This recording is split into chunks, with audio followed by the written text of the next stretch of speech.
Oke,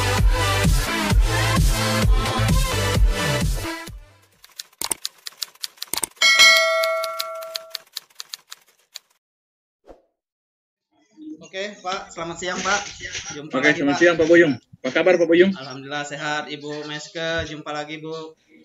Ya. Salam sehat, salam bahagia selalu.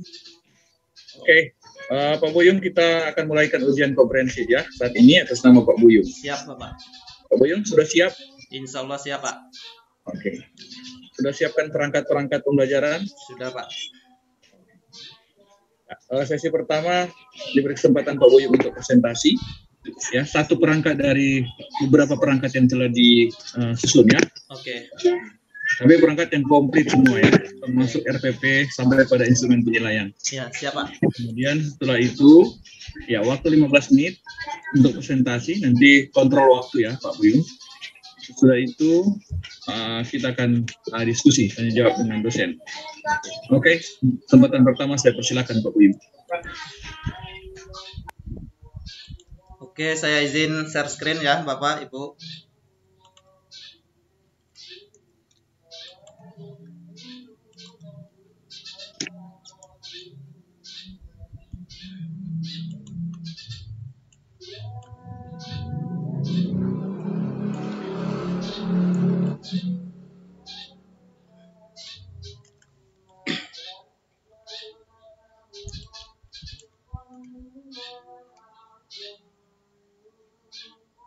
Iya. Oke, baik. Saya akan mempresentasikan rencana pelaksanaan pembelajaran saya atau RPP. Pada kegiatan perancangan pembelajaran saya sudah menyusun rencana pembelajaran atau RPP tema 3, subtema 2 pembelajaran 1. Temanya makanan sehat, pentingnya makanan sehat bagi tubuh. Nah, RPP ini saya susun pada Satuan Pendidikan SD Negeri 58 Kota Lubuk Linggau, kelas 5, semester ganjil. Temanya saya mengambil tema 3, kemudian subtemanya, subtema 2, pentingnya makanan sehat bagi tubuh. Kemudian muatan terpadunya adalah bahasa Indonesia dan IPA. Pembelajarannya pembelajaran ke-1. Alokasi waktunya 1 kali pertemuan dengan durasi 4 kali 35 menit. Modalnya luring. Kemudian pada kompetensi inti, ini sudah terdiri dari 4 kompetensi inti. Ada kompetensi 1, kemudian kompetensi inti 2, kemudian KI 3 dan KI 4, yang mana 1 itu adalah aspek spiritualnya, kemudian yang kedua sosial, ketiga pengetahuan, dan keempat adalah keterampilannya. Dan ini sudah tercantum di dalam buku guru dan buku panduan kurikulum bagi sekolah dasar. Kemudian masuk ke kompetensi dasar, bukan mengambil, maksudnya di tema 3 ini posisi yang bahasa Indonesia sudah 3.4, yaitu menganalisis informasi yang disampaikan paparan iklan dari media cetak atau elektronik. Kemudian IPK-nya atau indikator pencapaian kompetensinya 3.4.1, membandingkan karakteristik iklan media cetak dan iklan media elektronik. Kemudian 3.4.2, menganalisis iklan media cetak dan iklan media elektronik. Nah, untuk aspek keterampilannya atau KD keterampilannya, yaitu memeragakan informasi yang disampaikan paparan iklan dari media cetak atau elektronik dengan bantuan lisan, tulis, dan visual. Kemudian IPK-nya membuat iklan media cetak yang berbentuk brosur. Kemudian pada muatan IPA atau ilmu pengetahuan alam, KD-nya 3.3, menjelaskan organ pencernaan dan fungsinya pada hewan dan manusia, serta cara memelihara kesehatan organ pencernaan manusia. IPK-nya atau indikator pencapaian kompetensinya 3.3.1, menganalisis macam-macam gangguan pada organ pencernaan manusia. Kemudian 3.3.2, menganalisis penyebab gangguan pada organ pencernaan manusia. Kemudian aspek KD keterampilannya 4.3, menyajikan karya, misalnya poster, model, atau bermain peran tentang konsep organ dan fungsi pencernaan pada hewan atau manusia. IPK-nya membuat peta pikiran gangguan pada organ pencernaan manusia. Kemudian diturunkan ke dalam tujuan pembelajaran berdasarkan analisis ini. indikatornya atau IPK-nya. Dirumuskan tujuan pembelajaran yang pertama, setelah mengamati gambar iklan media cetak dan menyaksikan video iklan elektronik melalui tayangan PowerPoint, peserta didik mampu membandingkan karakteristik iklan media cetak dan iklan media elektronik dengan tepat. Kemudian yang kedua, setelah mengamati gambar iklan media cetak dan menyaksikan video iklan elektronik melalui tayangan PowerPoint, peserta didik mampu menganalisis iklan media cetak dan iklan media elektronik dengan tepat. Kemudian yang ketiga, setelah melihat iklan media cetak melalui tayangan PowerPoint, peserta didik mampu membuat iklan media cetak berbentuk brosur dengan tampilan yang menarik. Kemudian yang keempat, berikutnya ada pembelajaran pengayaan. Demikian untuk RPP yang sudah saya susun. Oke, sekarang saya mohon izin menampilkan materi ajar yang sudah saya susun. Nah, ini adalah materi ajarnya sesuai dengan tema yang saya ambil. Tema 3, subtema 2, pembelajaran 1, makanan sehat, pentingnya makanan sehat bagi tubuh. Sesuai dengan yang sudah dipelajari saat perancangan atau penyusunan materi ajar atau modul, saya mengikuti format-format yang ada pada saat kegiatan perancangan modul itu. Yang mencantum kata pengantar, kemudian ada daftar isi, kemudian ada pendahuluan yang terdiri dari deskripsi, relevansi, kemudian kompetensi intinya, KD, saya munculkan atau masukkan semuanya di sini. Nah, kemudian petunjuk dalam penggunaan bahan atau materi ajar ini. Kemudian ada sintaks atau langkah-langkah pembelajaran PBL-nya saya tampilkan juga. Nah, ini masuk ke uraian materi karena pembelajaran 1 tema 3 subtema 2 ini muatannya bahasa Indonesia tentang iklan. Ini ada saya sajikan juga dalam bentuk percakapan yang kaitannya ada dengan materi. Dari percakapan di atas dapat dilihat perbedaan antara iklan media cetak dan media elektronik. Kemudian saya sampaikan juga pengertian dari iklan, kemudian pembagian iklan elektronik, kemudian jenis dan karakter iklan elektronik.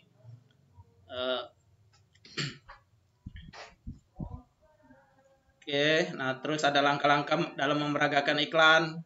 Kemudian materi berikutnya iklan media cetak, pengertian serta ciri-ciri, contoh-contohnya. Nah, itu yang bahasa Indonesia. Kemudian yang muatan IPA-nya yaitu tentang gangguan pencernaan, penyakit-penyakit atau penyebabnya, kemudian jenis gangguan pencernaan mulai dari disentri, lengkap dengan materi, gambar, dispepsia, MA. Nah, ini yang berkaitan dengan gangguan pencernaan.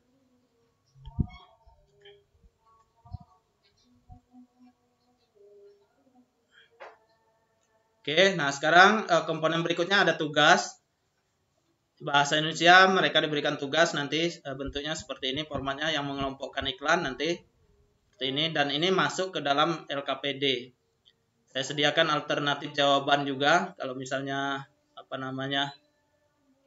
ada kejadian atau peristiwa saya tidak berkesempatan hadir bersama peserta didik, guru yang lain nanti bisa memanfaatkan ini sebagai pengganti. Kemudian yang IPA-nya forum diskusi. Ini peserta didik diminta diberikan topik diskusi seperti ini. Ada saya sediakan juga alternatif jawabannya untuk IPA juga. Dan penutup yang terdiri dari rangkuman, kemudian ada tes formatifnya.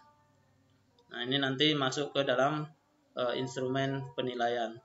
Dan yang terakhir ada sumber atau referensi berupa daftar pustaka. Nah, ini saya ambil dari sini. Itu untuk materi ajar. Nah, ini adalah media pembelajaran yang saya gunakan, PPT bentuknya seperti ini. Sesuai dengan langkah-langkah yang ada di dalam RPP.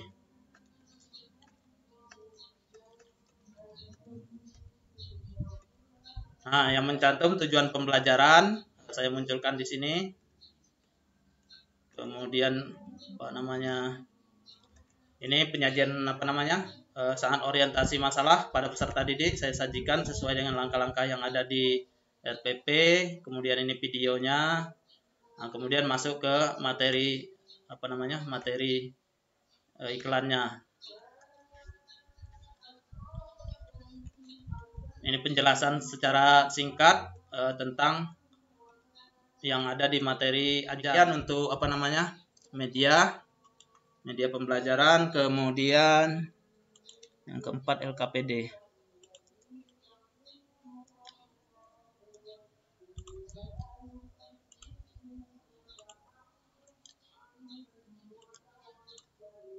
Nah, ini adalah LKPD yang nanti akan saya gunakan atau saya berikan kepada peserta didik.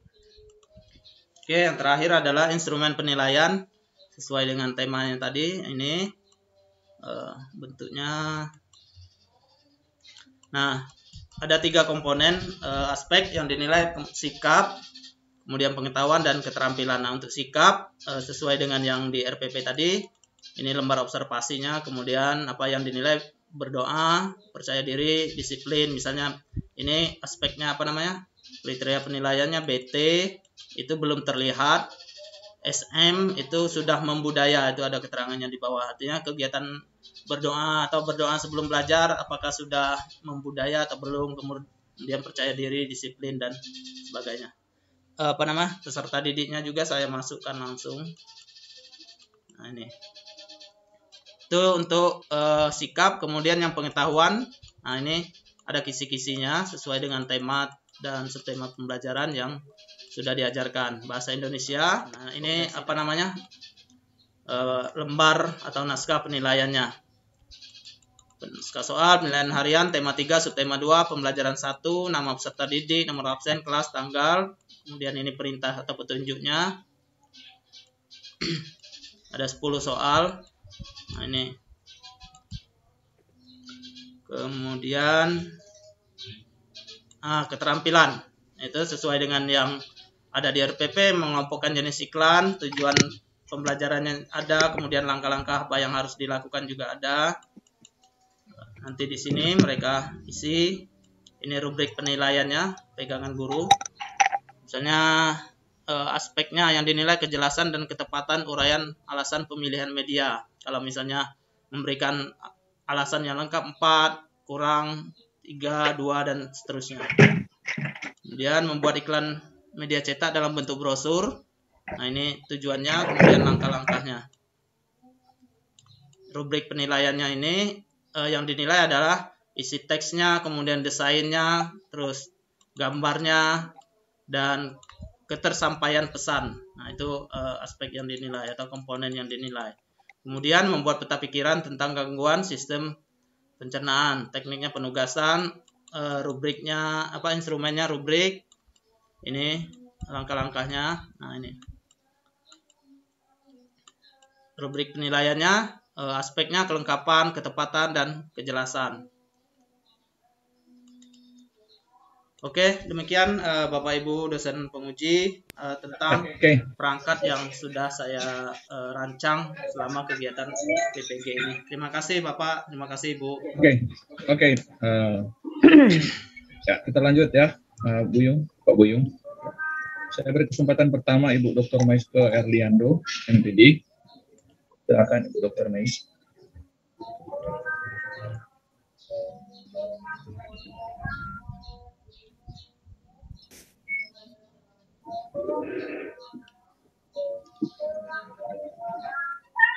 Halo Ibu Dr. Mais.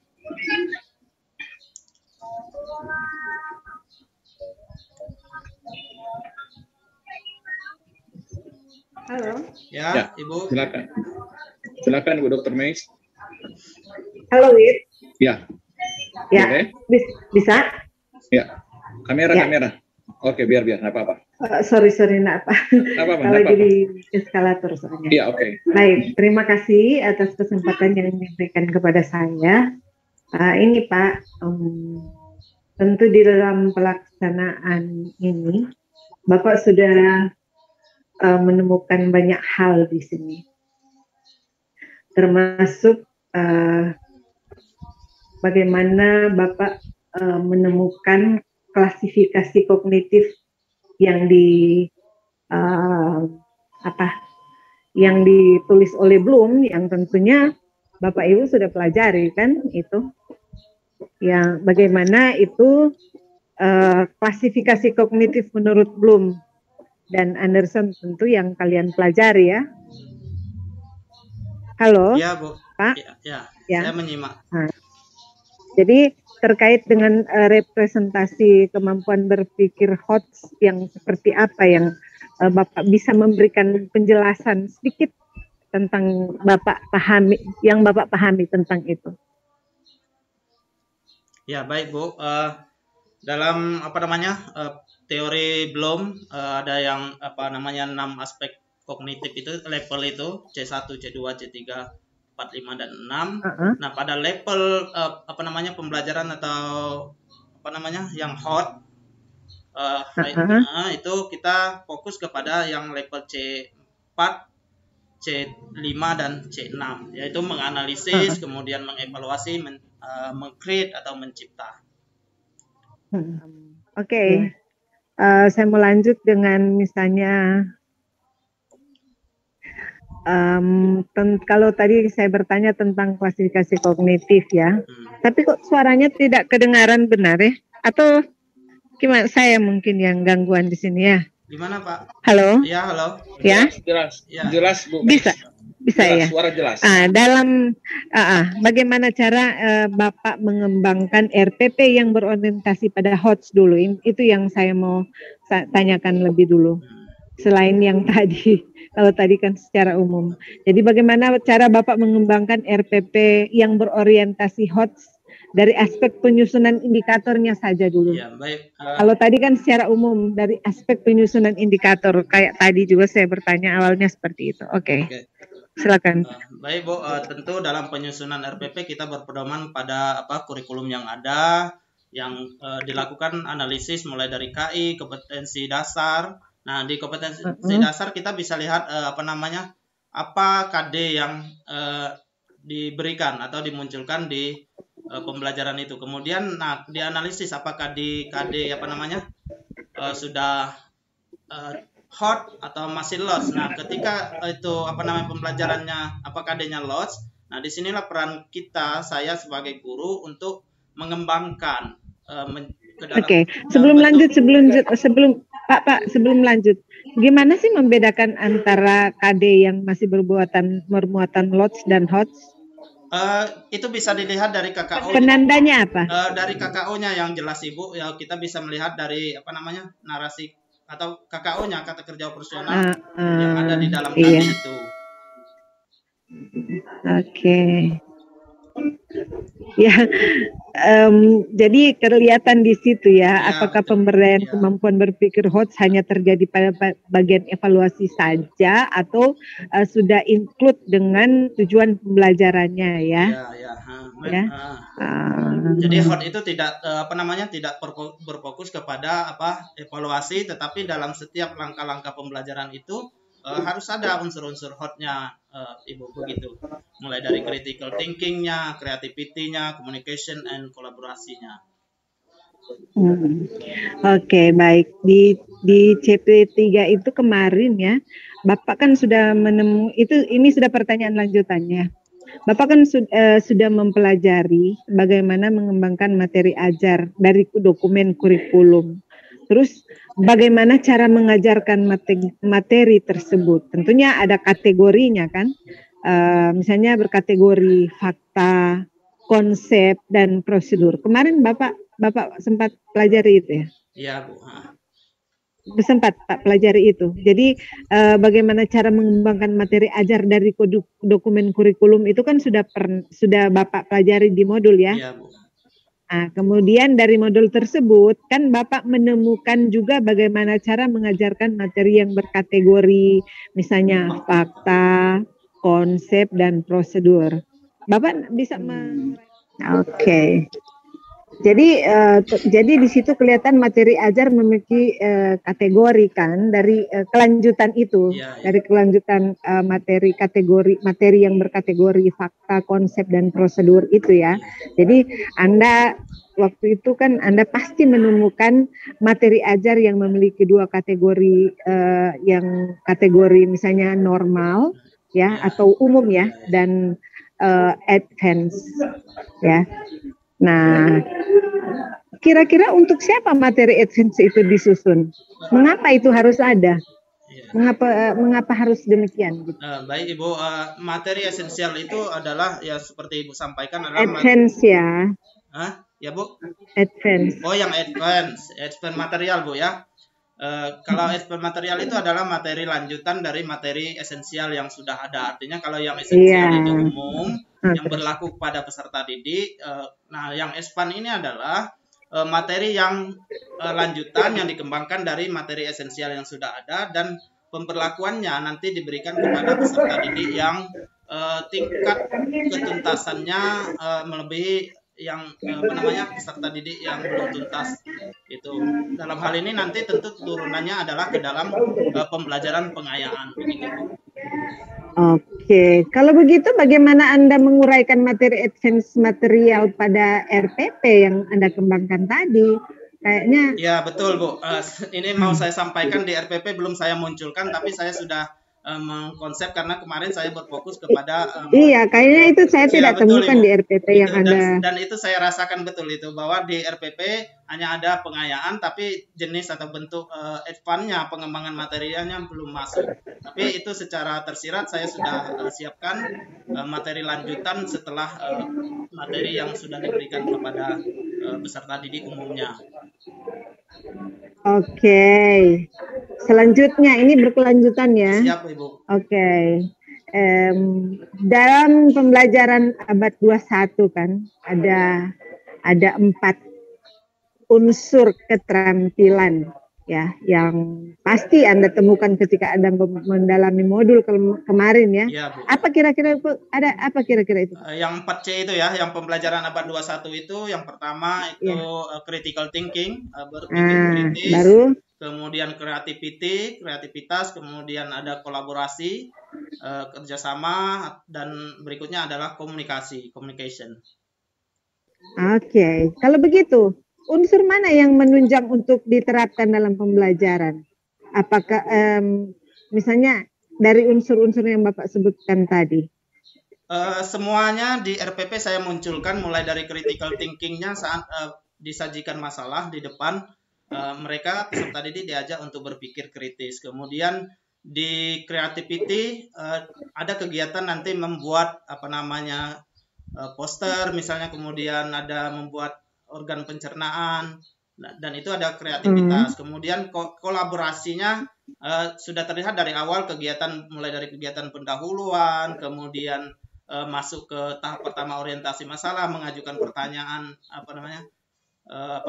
ya di depan kolaborasi, artinya ada nanti bisa dilihat di kegiatan kerja kelompok kalau misalnya dimunculkan. Kemudian komunikasi, nah itu dari awal, mulai dari cek kehadiran peserta didik, meminta mereka menjawab pertanyaan apersepsi, dan itu sudah terlihat atau sudah dimunculkan unsur komunikasinya.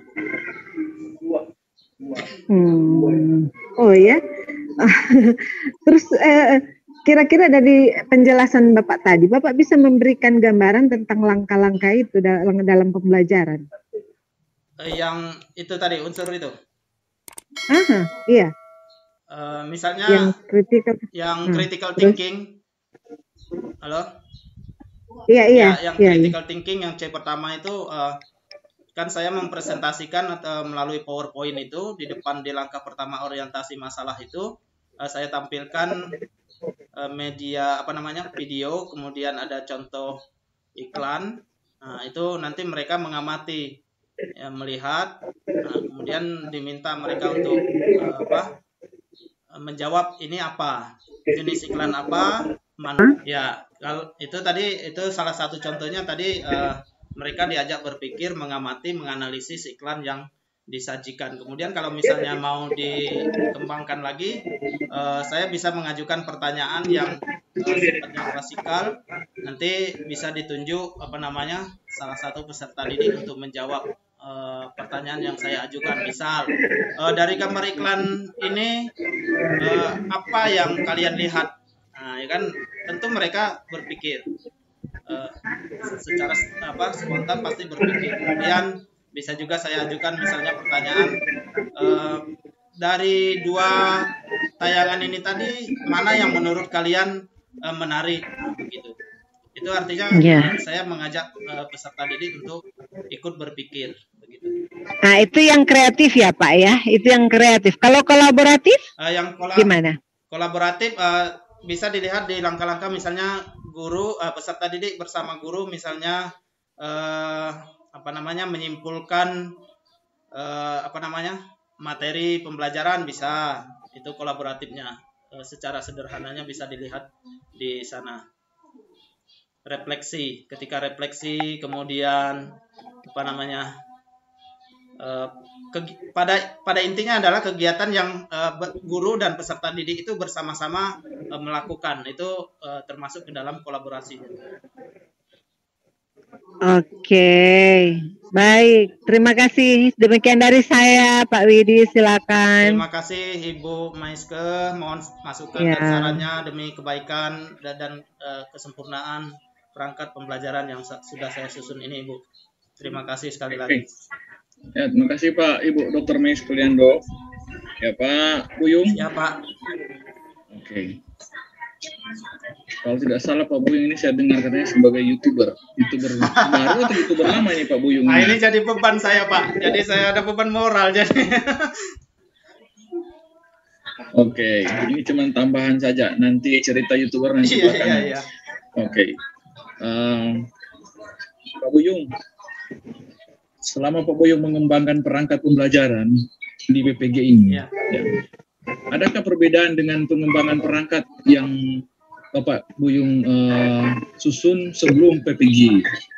Ya betul Pak, sangat kontras sekali Pak, kontras sekali. Di sini saya berpikir inilah bagian dari hambatan juga sebenarnya karena selama ini kita berpikir semua perangkat itu sama, ya kan?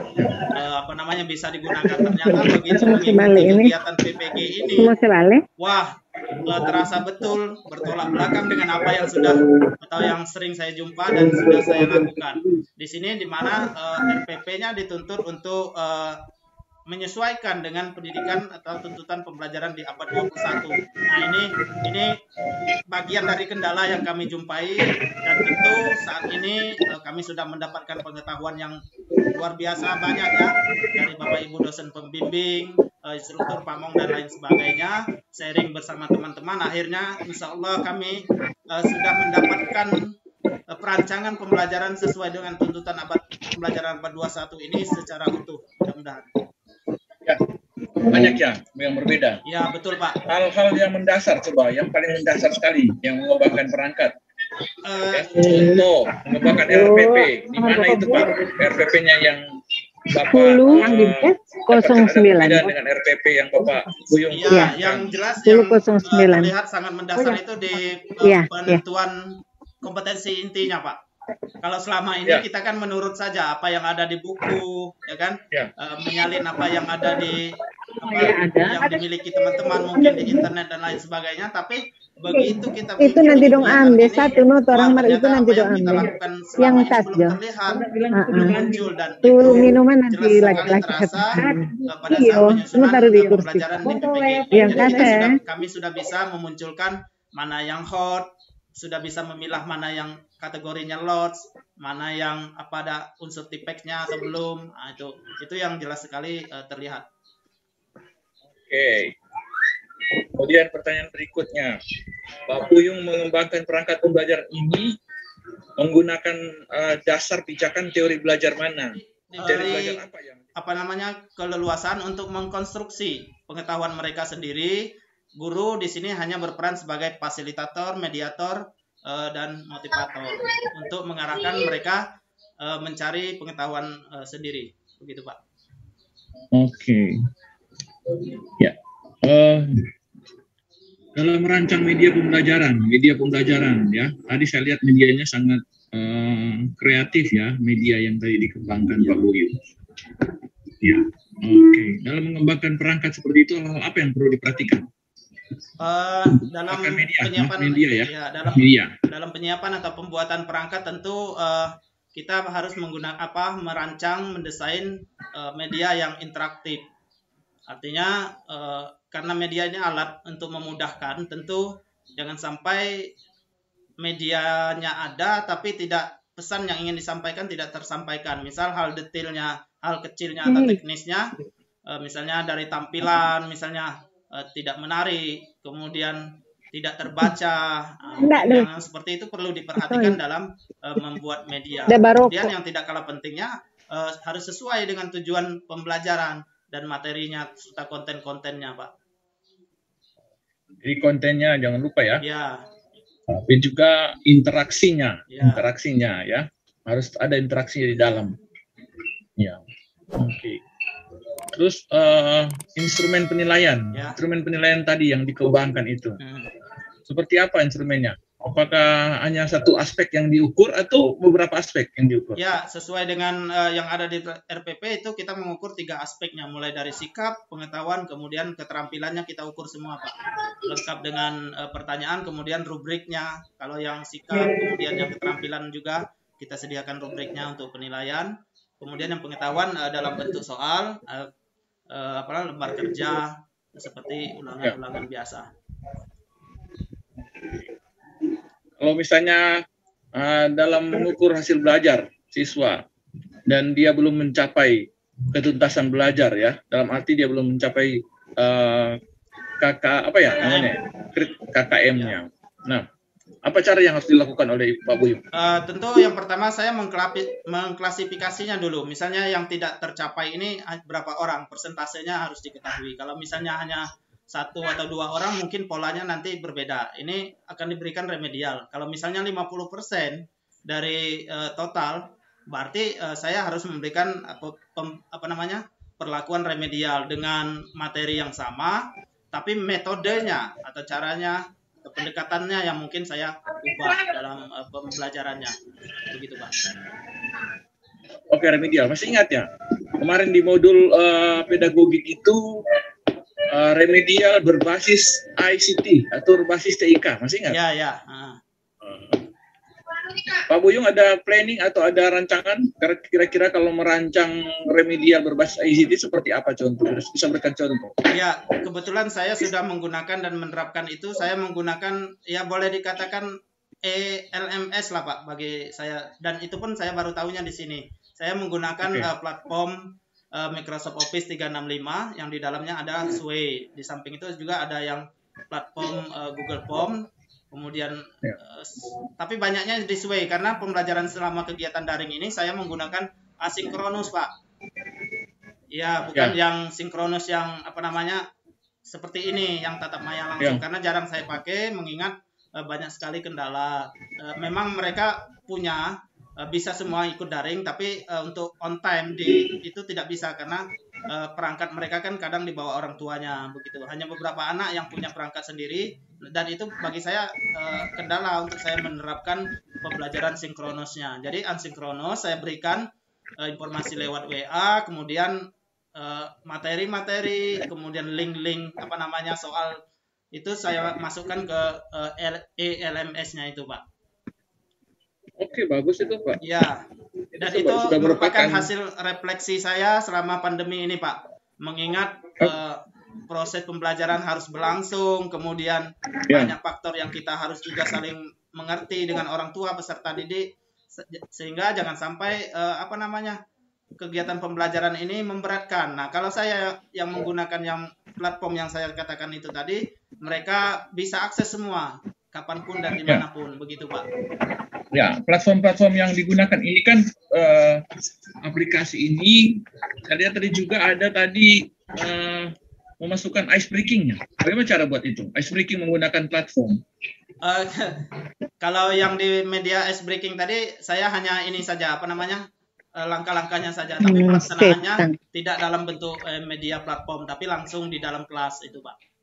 Oh begitu. Kalaupun misalnya saya mau menggunakan ice breaking yang dalam bentuk media, bisa menggunakan quizzes, nanti kan game yang seperti itu bisa diberikan quiz.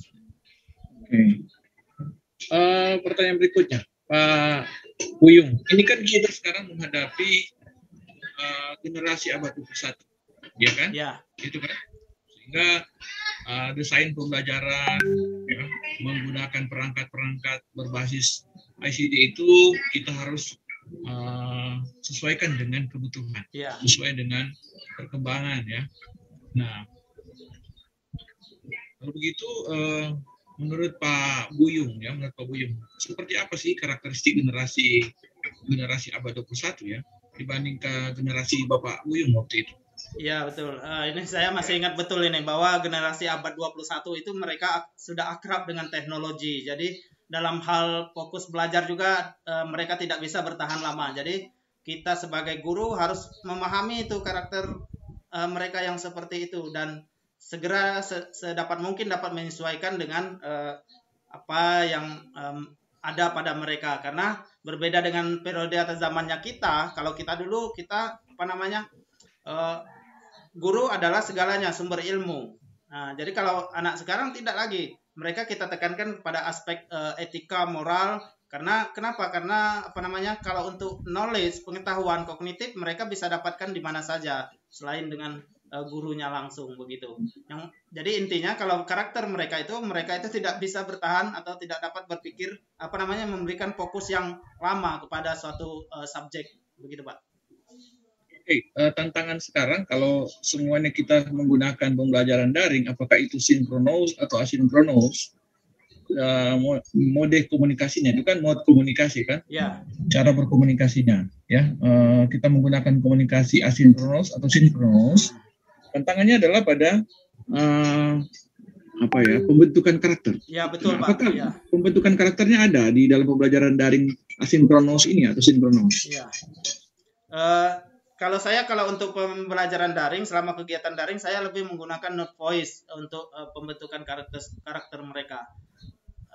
Menggunakan Contohnya? pesan suara, Pak. Saya sampaikan anak-anak hari ini sebelum belajar selalu berdoa begitu.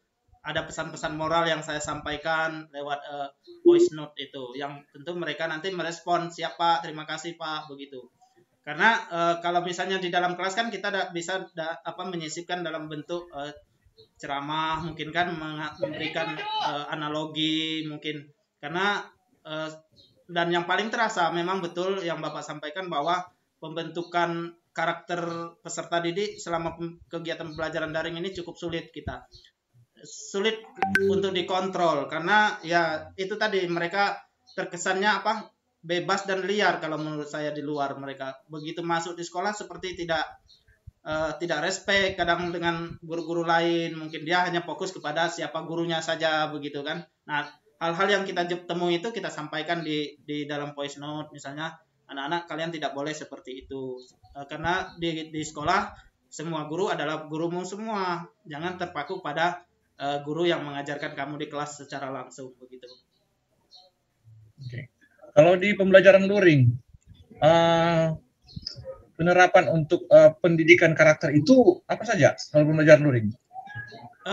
Kalau pembelajaran luring banyak yang bisa dilakukan, misalnya kalau pada kegiatan ekstrakurikuler misalnya bisa. Kemudian di kegiatan pembelajaran, maksud saya di kegiatan pembelajaran. Di kegiatan pembelajaran ya, bisa diajak waktu bernyanyi untuk unsur nasionalismenya ya kan, karakter nasionalisme kita ajak peserta didik selalu menyanyikan lagu wajib nasional sebelum memulai pembelajaran, kemudian berdoa religiusnya, kemudian saat ujian kita tekankan ya. Saya selalu menyampaikan pada peserta didik, nilai bagi Bapak bukan sesuatu yang harus kalian kejar. Bagi Bapak adalah etika, moral, adab adalah nomor 1. Saya sampaikan begitu. Nah, apa yang bisa diambil? Nah, integritasnya. Jadi anak-anak dengan sadarnya tidak mencontek, misalnya kan, tidak melihat pekerjaan teman, dan itu adalah penting sebagai nilai integritasnya, Pak. Apakah itu boleh dilakukan di pembelajaran daring, Pak? Hah? Pak Buyung tadi, yang Bapak sebutkan tadi itu bisa kan dilakukan di pembelajaran daring? Iya, bisa. Kalau yang itu bisa. Bisa kan? Bisa, Pak. Terutama dalam Mengatur. pengerjaan evaluasi Pengerjaan tugas, kan bisa saja evaluasi. kalau misalnya mereka tidak jujur, orang tuanya yang mengerjakan, kakaknya dan sebagainya.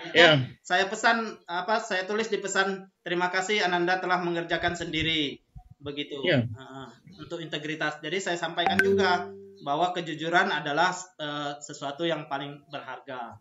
Jadi meskipun dia nilai 100 ya sekalipun mereka daring kan bisa ditunjukkan giliran untuk berdoa, anak siapa ya kan. Saya itu suruh boleh. bernyanyi salam PPK, tepuk PPK, saya voice note, nanti mereka menjawab dengan voice note juga, begitu Pak. Ya, itu yang penting sekali. Jadi sekalipun pembelajaran daring, tetap kita memperhatikan semua itu juga. Iya, Pak. Dalam hal penguatan pendidikan penguatan karakter ya. Ya, selain unsur-unsur tadi sudah disebutkan Pak Buyung. Ya. Nah, sekarang terakhir pertanyaan saya, kesimpulan terakhir dari Pak Buyung. Hal apa yang sudah Bapak Buyung peroleh ketika mengikuti PPG mulai dari pendalaman materi sampai pada pelaksanaan peer teaching kemarin? Silakan.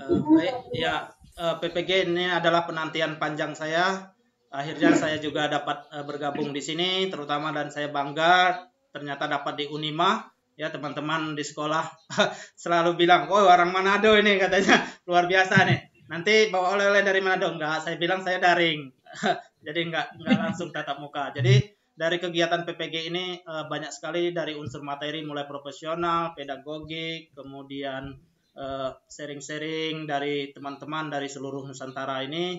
Tentu ini adalah pelajaran berharga sekali buat saya, terutama dalam penyusunan perangkat pembelajaran yang selama ini terus terang ini adalah menjadi kendala terbesar saya kalau untuk di lapangan, karena pertama tidak mendapatkan bimbingan yang utuh dari pemateri bagaimana yang seharusnya, apalagi menyesuaikan dengan konteks pembelajaran atau tuntutan pembelajaran abad 21 ini masih jauh sekali. Karena apa yang ada, apalagi Mas Menteri tempo hari sempat bilang menginstruksikan cukup RPP 1 lembar. Wah, itu jadi kendala juga bagi kita. Akhirnya kita mencari yang simpel-simpel saja tanpa memperhatikan unsur-unsur yang memang sesuai dengan tuntutan pembelajaran abad 21 ini. Terus bimbingan dari Bapak Ibu dosen juga yang sangat berharga, yang sangat banyak. Dari teman-teman juga, sharing teman-teman ini menjadi masukan berharga. Tentu adalah motivasi baru, semangat baru saatnya nanti saya kembali ke sekolah dapat memberikan efek positif kepada teman-teman, tidak hanya bagi saya sendiri yang hanya mengejar menyelesaikan tugas di PPG, namun saya berharap nanti saya dapat memberikan efek positif, menularkan kepada teman-teman bahwa ini loh yang sesuai dengan tuntutan pembelajaran abad 21. Makanya untuk perancangan pembelajaran ini saya betul-betul getol, Pak. Pengen tahu betul, ya saya gali terus, tanya teman, tanya dosen, sharing-sharing sama teman. Makanya dalam diskusi itu saya sering dijadikan acuan. Mohon maaf ini karena akhirnya yang saya tidak dievaluasi oleh teman-teman. Sudah sempurna. Nah, ini yang saya kadang bingung. Akhirnya saya tentu harus mengadu kepada dosen pembimbing apakah yang sudah saya lakukan ini sudah benar. Saya mintakan evaluasi, masukan, kritik, saran, karena saya tidak mau menerima saja. Nanti takutnya tentu apa yang salah tersampaikannya juga salah, begitu Pak. Terima kasih. Oke. Ya, bagus sekali Pak Buyung. Ya, saya kira cukup dari saya. Terima kasih Bapak. Banyak selamat Pak Buyung ya. Banyak selamat. Sukses Pak Buyung ya. Ya, terima kasih Bapak. Sehat selalu, bahagia selalu. Amin. Oke, terima kasih. Selamat siang semuanya. Selamat siang Ibu Meske. Salam sehat ya. Selamat siang. Terima kasih Ibu. Sampai jumpa lagi nanti. Salam sehat dan bahagia Baik. selalu. Ya. Oke. Gimana? Sudah bisa live Pak Buyung? Ya Pak.